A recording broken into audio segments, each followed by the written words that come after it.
Bonjour chers étudiants et bienvenue dans le corrigé du devoir de l'électromagnétisme FSTG 2021, deuxième partie.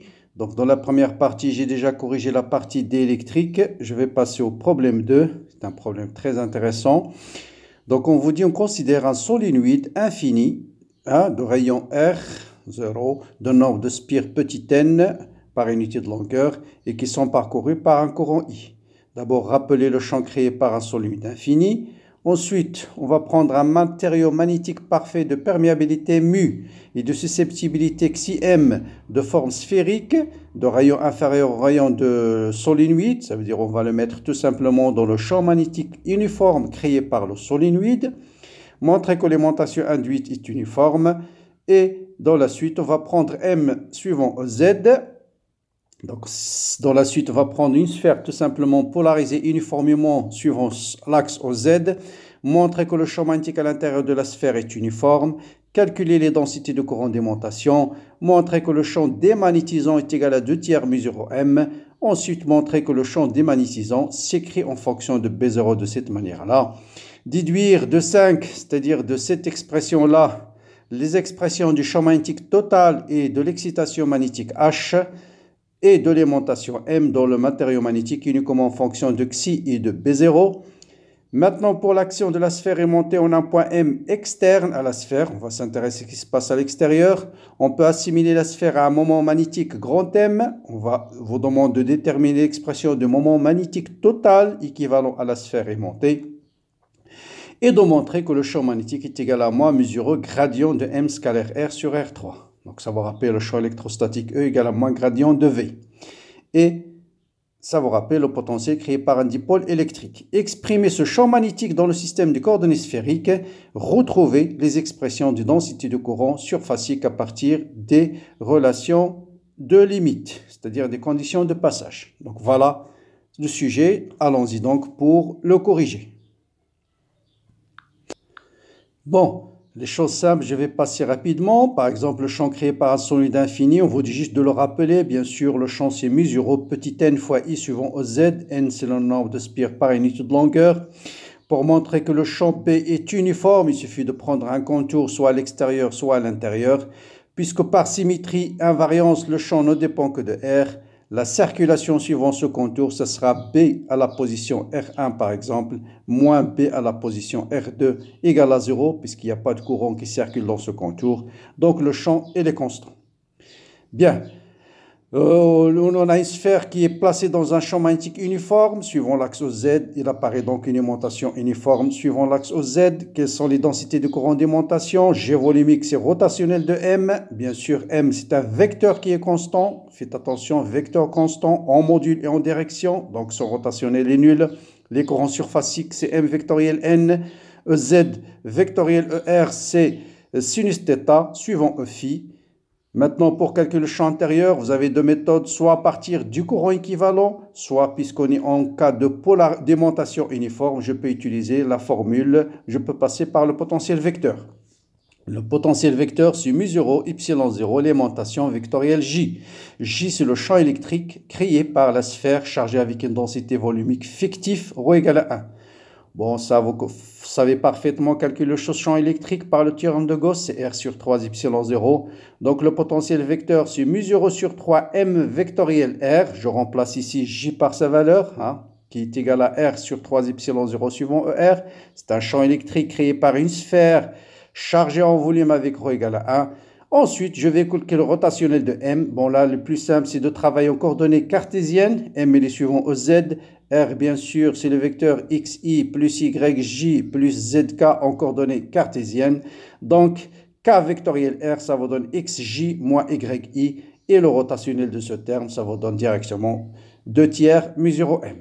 Bon, le champ total, bien sûr, c'est B0 plus le champ créé par le milieu aimanté, qui est égal à μ0 fois H, ou bien mu sur Xi fois M, puisque M est égal à Xi fois H. Bon, là, vous avez quelques petites formules. Il faut mettre Bm en facteur et vous allez trouver facilement cette expression-là. Donc BM, c'est 2 qui M, c'est l'expression qu'on vous demande, c'est le champ démagnétisant en fonction de B0. Donc là, il suffit d'utiliser les relations d'un milieu linéaire parfait, puisqu'on vous dit ce milieu aimanté est parfait. Ça veut dire M est égal à qui fois H, et B est égal à mu fois H. Et bien sûr, B, voilà les relations de base, c'est B0 plus BM. Et vous pouvez exprimer tout ce que vous voulez avec ça.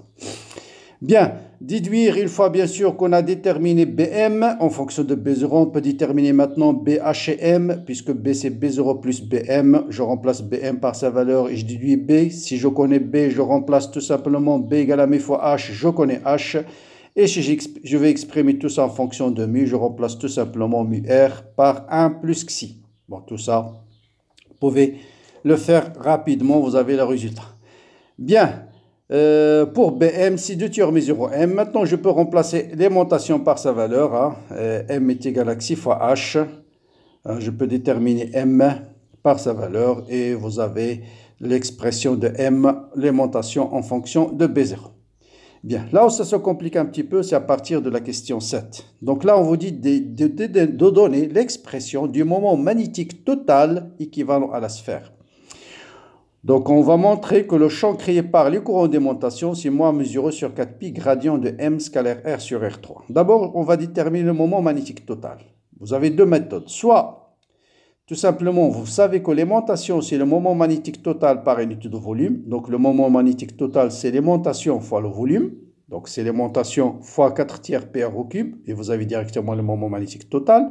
Ou bien, on va passer par calculer d'abord le moment magnétique équivalent à une spire parcourue par un courant D de I. Vous savez que le moment magnétique, c'est I fois S, le courant fois la surface. Donc, c'est D de I, le courant qui circule dans cette spire fois la surface de cette spire.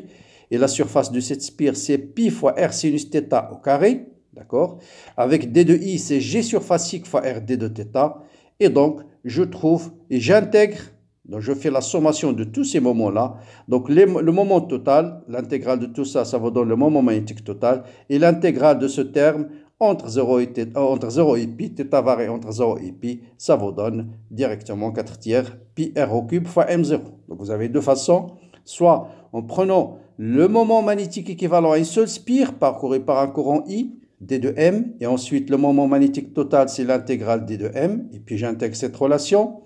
Ou bien, j'utilise tout simplement la définition, le moment magnétique total, c'est le volume fois l'aimantation. Très bien. Maintenant, pour montrer cette relation, il suffit de faire l'analogie avec le potentiel électrostatique. Un potentiel électrostatique de moment dipolaire P crée un potentiel électrostatique qui est P scalaire R sur 4pi epsilon 0 R au cube. Donc, un moment magnétique va créer un potentiel magnétique à la place du mu0, on met 1 sur epsilon 0. Et à la place de moment magnétique, on va créer un moment dipolaire électrique, on va placer un moment dipolaire magnétique. Donc, j'utilise la relation B égale à moins gradient de V magnétique et moins gradient de cette relation. Vous voyez bien que je trouve exactement la relation qu'on me demande. Maintenant, on veut exprimer B de M en fonction de xi, R, θ et phi à l'extérieur. Donc, vous avez BM, c'est moins mesuré gradient de ce terme. Bon, gradient d'une fonction qui dépend de R et de θ. C'est d sur d de R plus 1 sur R, d sur d de θ. Et vous calculez ce terme et vous voyez bien que ça vous donne 2 cosinus θ suivant R plus sinus θ suivant θ en remplaçant bien sûr le moment magnétique total par 4 tiers pi r au cube fois l'aimantation. Et c'est exactement le champ magnétique créé par cette sphère à l'extérieur. Hein, à l'extérieur. Maintenant, on nous dit de retrouver les expressions des densités de courant à partir des relations de passage. Là aussi, il faut faire très attention.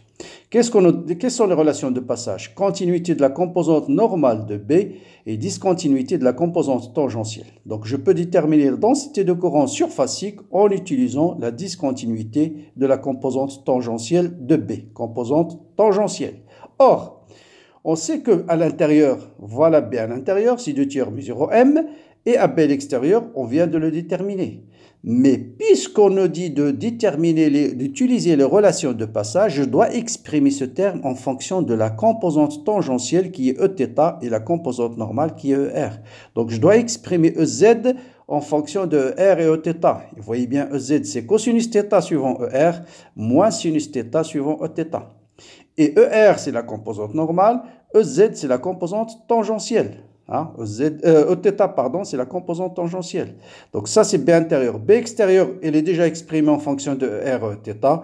Il suffit de faire maintenant, lorsque petit r égale à grand R, B de 2 moins B1 égale à mu 0 G surfacique. Donc je fais cette expression moins celle-là, et ça vous donne mu 0 M lorsque petit r égale à r au cube. Vous voyez bien, ce terme va se simplifier. Donc mu 0 M moins 2 tiers mu 0 M moins 2 tiers. Hein, moins B intérieur, c'est 2 tiers mu 0 M. Mu 0 M suivant Eθ, voilà, moins, avec ce moins ça donne plus 2 tiers, et vous voyez bien 1 tiers plus 2 tiers, ça me donne mu 0 M sinus θ. Or, d'après les relations de passage, B2 extérieur moins B1 tangentiel moins B1 tangentiel, c'est mu 0 G surfacique. Donc, je déduis que G surfacique, c'est M sinus θ, et c'est exactement la relation que nous avons trouvée tout à l'heure en utilisant M vectoriel N. Donc, voilà. Pour ce sujet intéressant, je vous demande bien sûr de le bien travailler et j'ai essayé de le partager avec vous. Voilà, pour courage comme d'habitude, bonne continuation et à très bientôt.